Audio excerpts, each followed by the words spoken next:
आपल्या इतिहास आणि पुराणांमध्ये 12 आदित्यांचा उल्लेख नेहमी होतो. आपण म्हणतो सूर्याला आपलं दुसरं नाव आहे रवी आणि हा जो रवी आहे त्याच्यापासून 12 आदित्य निर्माण झालेले आहेत. जसं की एखादं चाक असतं आणि त्या चाकाचे आरे असतात, तसं त्या रवीचे 12 अंश आहेत आणि तो प्रत्येक अंशामधून एकेका सूर्याची निर्मिती झालेली आहे. आणि त्या 12 सूर्यांची जी नावं आहेत ती पुराणांमध्ये उपलब्ध आहेत. जसं की धाता, आर्यमा, मित्र, वरुण, शक्र, विवस्वान, पूषा, पर्जन्य, अंशु, भग, त्वष्टा आणि विष्णू.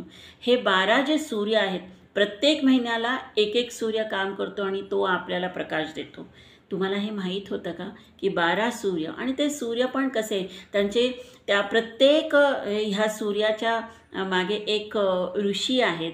त्या ऋषींचा त्या प्रत्येक सूर्याचा एक रथ आहे.